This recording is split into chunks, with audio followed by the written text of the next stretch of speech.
Diamo subito inizio alla conferenza stampa del dottor Estulin,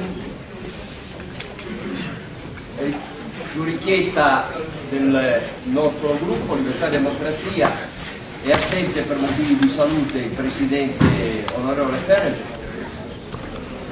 Porto anche i saluti del capo della delegazione della Lega Nord e saluto ovviamente i colleghi parlamentari che sono voluti intervenire a questa conferenza stampa. Io ruberò poco tempo, anche perché ce l'hanno rubato già molti maleducatamente quelli che ci hanno preceduto, e voglio soltanto sottolineare l'importanza della presenza del dottor Estulin, Daniel Estulin, che oggi il più famoso giornalista di inchiesta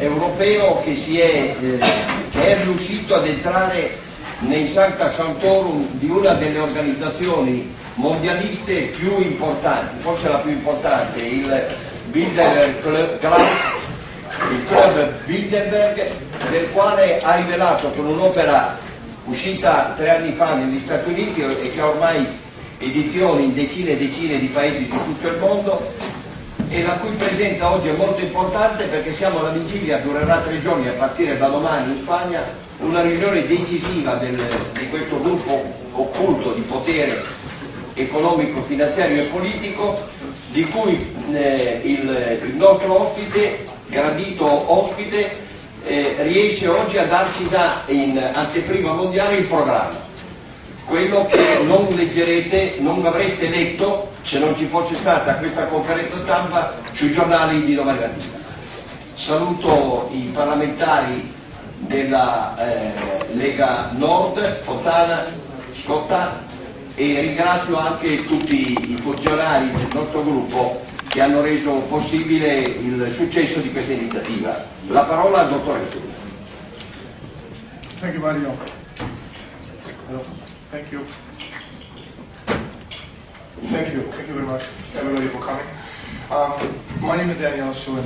Ladies and gentlemen, we are now in a position to change history.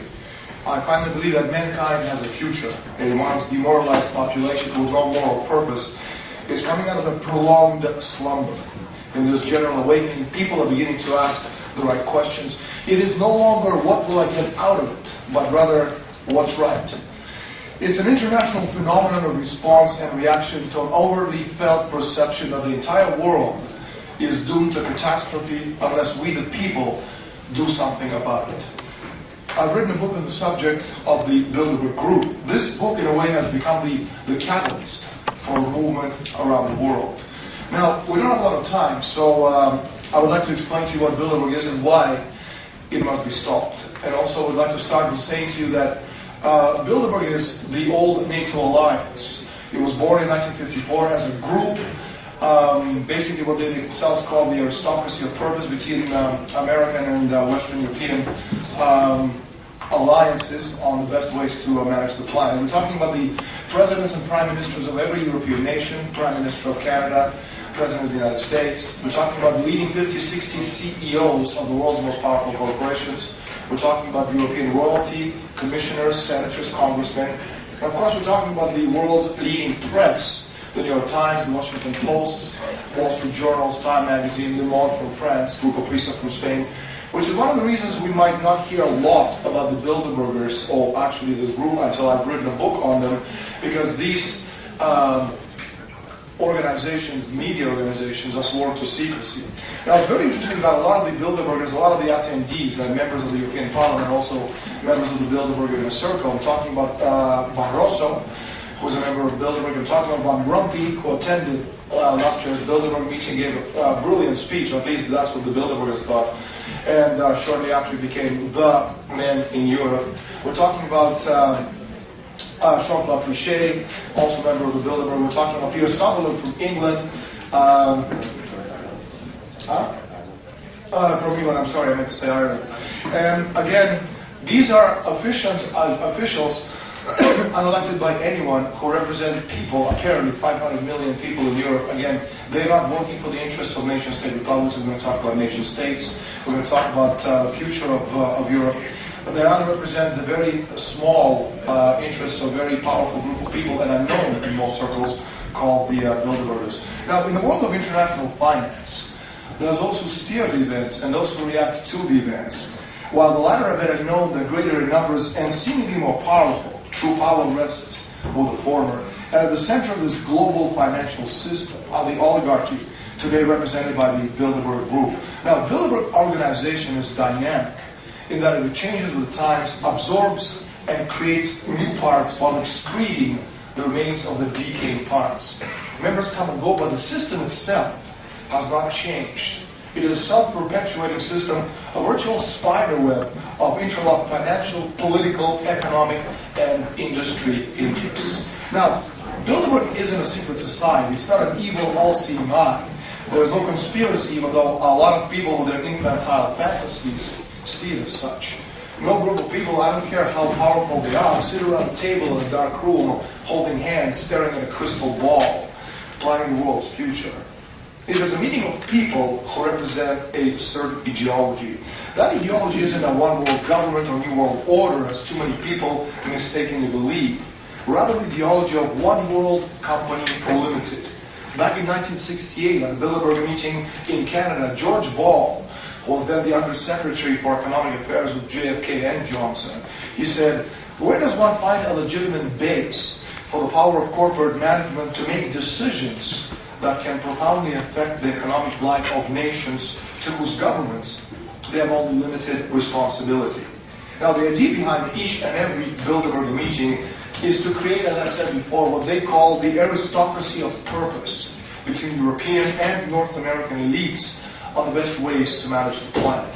In other words, the creation of a global network of giant cartels, more powerful than any nation on earth, destined to control the necessities of life of the rest of humanity, obviously from their vantage point for our own good and our own benefit, because to them, we the people are the great unwashed. That's what they call us. Now, the reason people don't believe in Bilderberg and other organizations working together, exercising such control on the world stage, is that theirs is a Cartesian fantasy world in which the isolated intentions of some individuals, instead of the dynamics of social processes, shape the course of history as the movement of evolving ideas and themes over successive generations and even centuries. Now, Bilderberg is a medium of bringing together financial institutions which are the world's most powerful and most predatory financial interests, and at this time, it is that combination which is the worst enemy of humanity. I think we can all congratulate ourselves in that today, Bilderberg has become the mainstay of corporate media, and not because corporate media has suddenly remembered the responsibility to us, the people, but because we, the people, have forced them into an uncomfortable position by becoming very aware that presidents and prime ministers and your little shrinking queens and kings are puppets of powerful forces working from behind the scenes.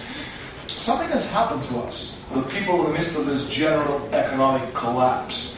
People at large are gripped by something they don't always understand, but it compels them to act in a certain way in their own interest.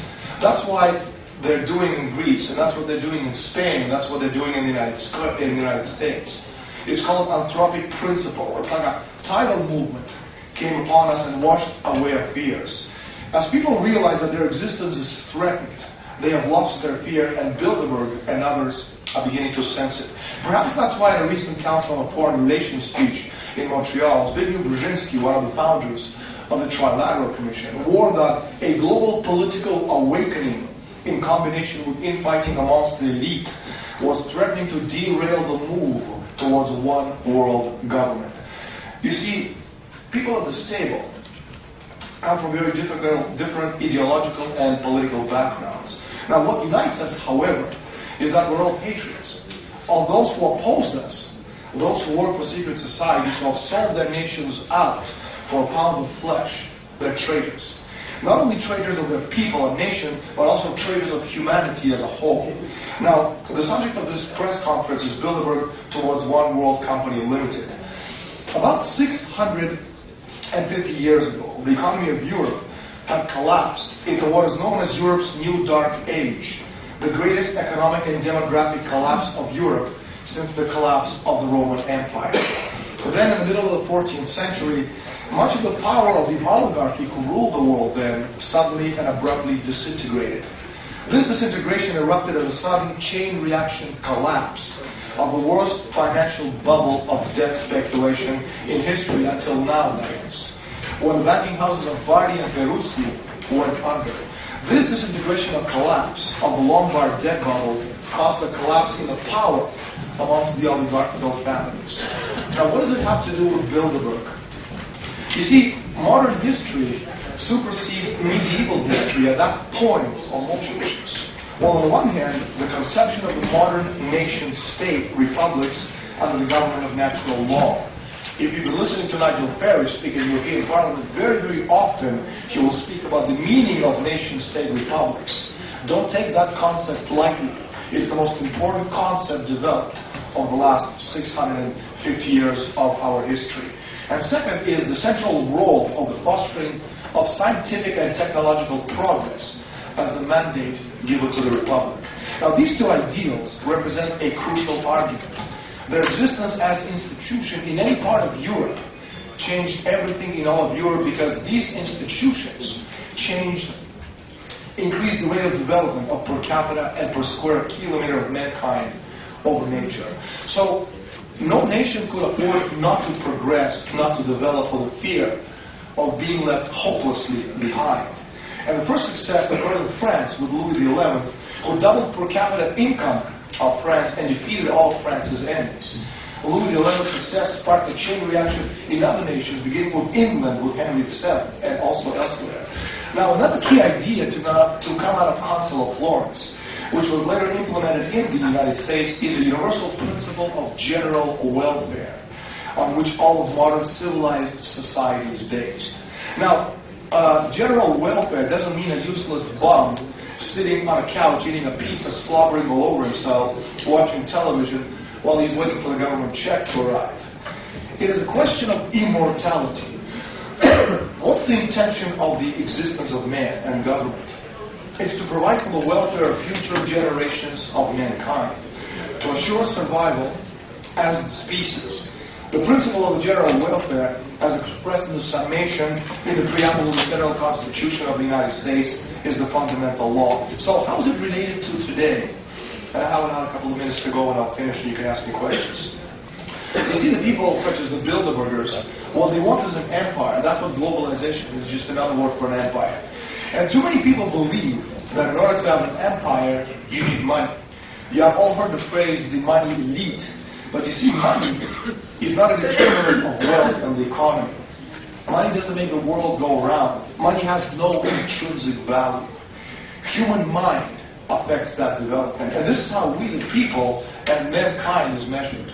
This is the true meaning of immortality. What separates us from animals is our ability to discover universal physical principles. It allows us to innovate, which subsequently improves the lives of people by increasing the power of man over nature. You see, what Bilderberg are doing right now in the world economy, they're destroying it on purpose. Now, this isn't the first time either. This was already done in the 14th century. We're talking about the New Dark Age. 30% of the population then was wiped out.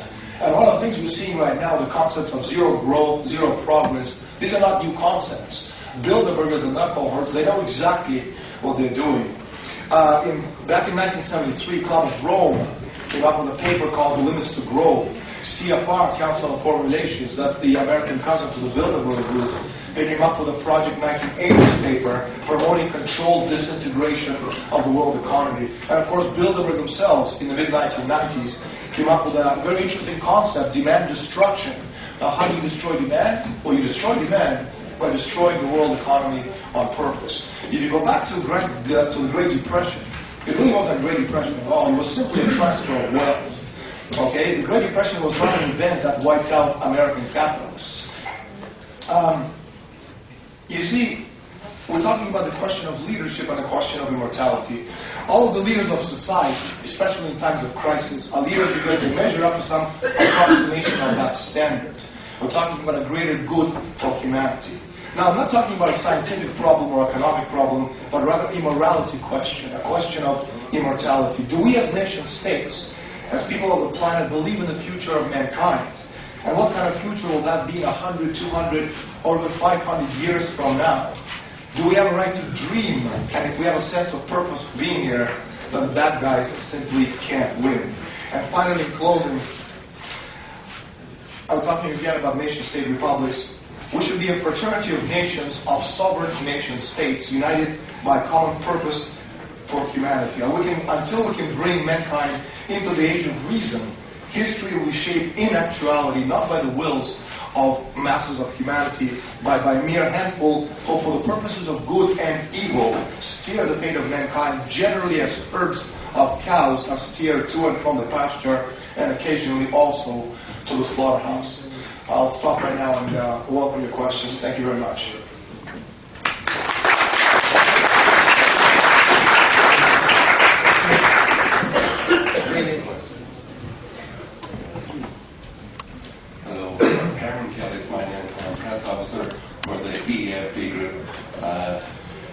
Just before I take questions, and I would probably clear up half of the questions I'm going to get.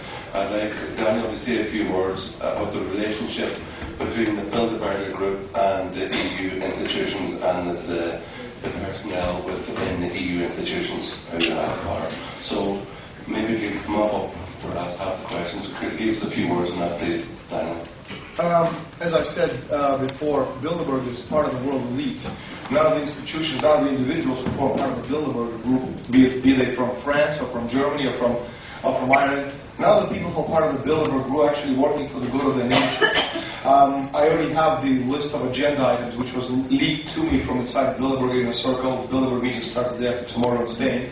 And one of the agenda items on that list is the destruction not only of the American economy, but actually the destruction of the United States dollar. Now, can I have that piece of paper with the list of items, please, just for a second?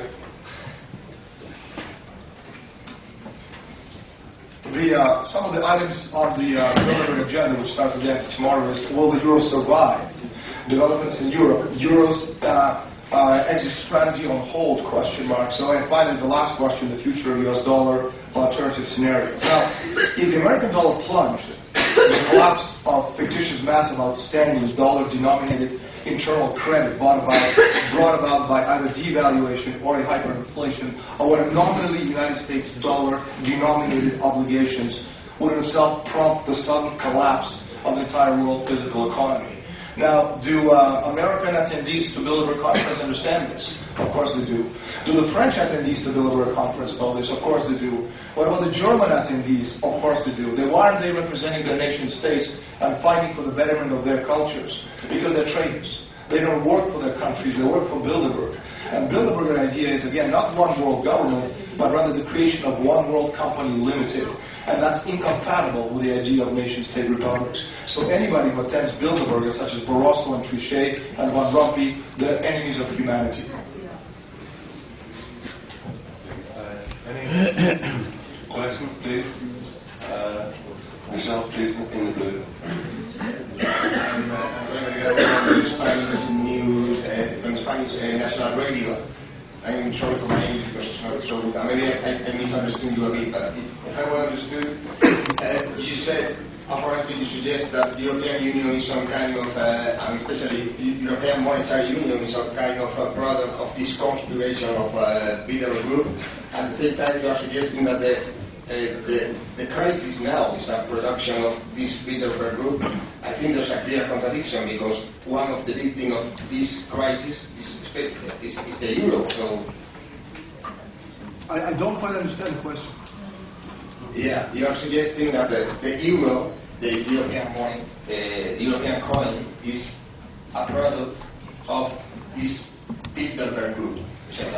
I'm gonna explain to you. I think I'm not sure if I understand completely, but I'm gonna try to answer it. Now, look at Greece as an example. What they're trying to do is blow up the system by instead of allowing Greece to. I prefer to ask my question because you are suggesting at the same time, tell me yes or not, that the euro is a product of this Bilderberg Group and that the crisis now is also artificially agreed, but no, I'm not suggesting that at all, because as I said in the very beginning, you don't have a boogeyman who controls the world economy from behind the scenes by, a set of strings. I'm going to give you an example of Greece. What they're trying to do is they're blowing up the system. Instead of allowing Greece to reorganize its money system, they're imposing the Greeks be used that the Greek debt be bailed out by Europe. But the debt is, that debt is worthless. It's garbage. It's monopoly money. It's not real money. The Greek debt is nothing. So asking Europe, which is going through its own financial meltdown, to absorb an unpayable debt, which the Greeks, by the way, can never ever repay, means you're going for sure to destroy Europe. And that's, needless to say, is being done by the people who are working inside Bilderberg, not by the institution itself, by a lot of interests who are working with and also outside of Bilderberg.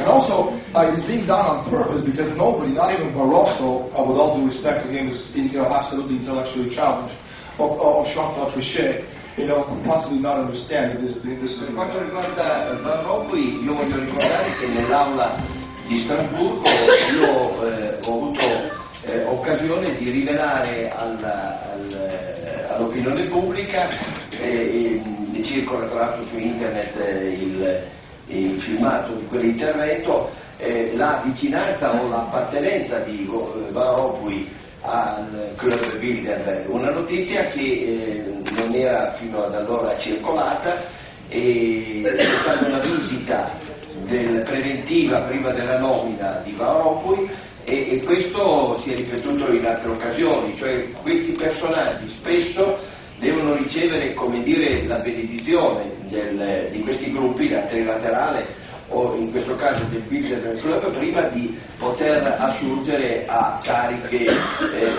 elevate anche nell'Unione Europea, e questo la dice lunga sulla tesi, e direi conferma la tesi del libro dell'amico Estulin, e cioè che siamo di fronte non solo a gruppi di riflessione, non ci sarebbe alcun male, ma a gruppi di decisione, e sarà molto interessante appunto vedere domani, indipendentemente da chi sarà presente, domani che cosa decideranno, perché alla luce delle rivelazioni di questo e di altri testi su questi centri di potere occulto, appare chiaro che molti politici, anche quelli che siedono molto in alto sulle poltrone europee, sono in realtà dei burattini manovrati dagli organismi del mondialismo occulto. Forse c'è la seconda risposta. Si tratta di un'investitura, questi arrivano e vengono... gli viene permesso poi di assurgere a cariche alte, cariche istituzionali, funziona così? Per me si tratta di qualcosa di molto, molto simile, si tratta comunque diciamo di avvenimenti che avvengono nell'assoluta riservatezza, senza un controllo pubblico, e se non l'avessi rivelato io probabilmente ancora adesso non sapremmo che Barroso appartiene a questa cerchia. Any other questions, please? Any other questions? This one, my teacher, please, your name and media. Jorge from the Spanish newspaper Amazon. First, two questions, please. First, you said that there is no conspiracy behind this group, Bilderberg group. So I would like to know what is the difference with other groups, like, for example, or other forums, for example, Davos, where all these participants also meet. And second, this is clear a technology-driven society, dominated clearly by Google, for example, or by Microsoft or other big companies. All these companies are having big problems with countries. So does it mean that this conspiracy, that these demands and complaints and struggles between the countries and companies is just a fake, or all these companies are the big patriots that was saying?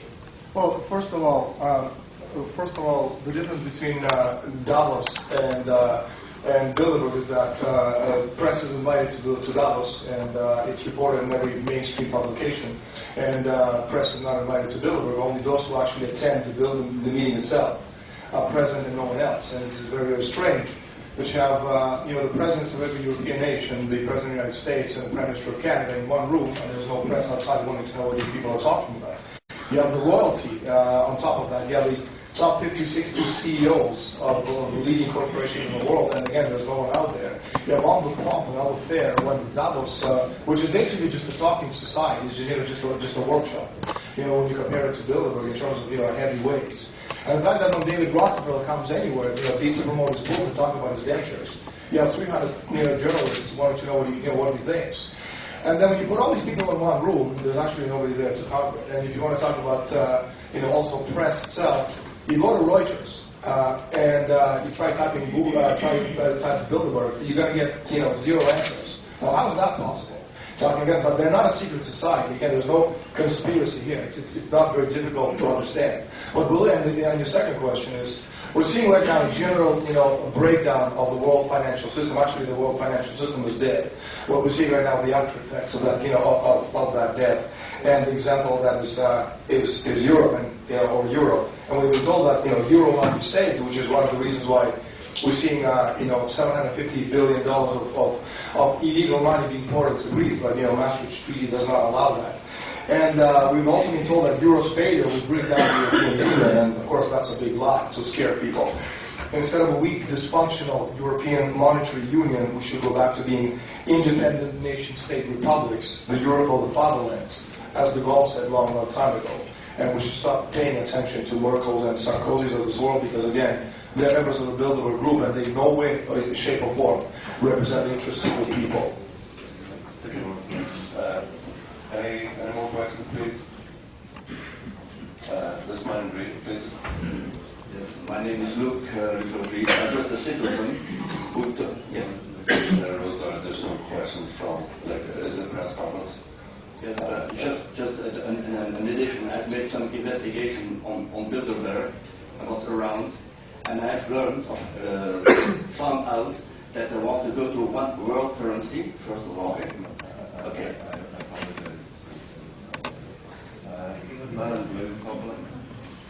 Okay, my name is Joshua from Dutch News Network. Where is the agenda of the Bilderbergers at? You mean the physical agenda of a piece of paper or their final objective? Their stigmatized agenda. Their agenda is the destroying every nation state on earth and the creation of one world company limited. In other words, you see, in Europe we had countries and constitutions and flags and currencies, and now we have none of those. The constitution, national constitution, is subordinate to European constitution in times of crisis. Well, we know how easily crisis could be orchestrated by people who actually want to orchestrate a crisis. We have no currency, we have no borders, we have nothing. We have flags. People wave at their football games, but it's not national flags. It's European flag, blue with lots of little stars. So, the way things are right now, nations in Europe have no right to feed their citizens, and needless to say, they don't control their monetary policy. And no nation state who actually looks after its own citizens, and that's where the concept of the general welfare comes in as a preamble in the Constitution of the United States. That's why it's a universal concept, and that's why they've been at it since 1439, since the Council of Florence destroyed the concept of nations and states. Because you see, these people are very resilient. They've been at it for 570 years. And they're going to do it over our dead bodies, and we better understand that. Any other questions? One last question. Andy, please. One of the claims of becoming journalism is when you make extraordinary claims, you should have extraordinary proof. I've not seen anything here that I would actually call hard evidence. Have you got it? Well, this is a press conference. I don't think you give extraordinary proof in a press conference. But I certainly have 120 pages of documents in my book. And every claim I've ever made in the past 15 years have always come true. I have a 97% batting average, which, in baseball terms would make me the greatest hitter in history. And, things such as the exact date for the war in Iraq, the oil price going up from 2002 at the end of 2007 to $100 a barrel. I was on like 2 days. That's pretty good as far as a bet. In 2005, I said that oil is going to go by midsummer 2008 to about $150 a barrel. It's going to drop immediately after to about 30. Against every economic prediction in the world. And this is exactly what happened because, again, you have to understand that powerful organizations such as Bilderberg, they have two enemies in this world towards the creation of one world company limited. They are Russia and China. So you destroy China economically by pushing the oil price and manipulate it, which is why I explain in my book, The True Story of the Bilderberg Group, how it's done, this manipulation process. You push it up to $150 a barrel, and you take money out of the economy because everything that's made needs cheap energy. And Russia, which is the opposite extreme, has obviously a lot of energy to go around, and you destroy their economy by taking money out of their hands, by manipulating the price of oil down. These are easy concepts to understand, and also, for example, other concepts which are also easy to understand, such as international drug trade. You can never, for example, wipe out drug trade because drugs is the lubricant of the entire world economy. That's talking about a $700 billion a year cash business, and all that drug money actually washes itself to Wall Street, which is why if you ever try to legalize it, you destroy the entire world economy. In case you're wondering what brave American and Spanish troops are doing in Afghanistan, well, now you know.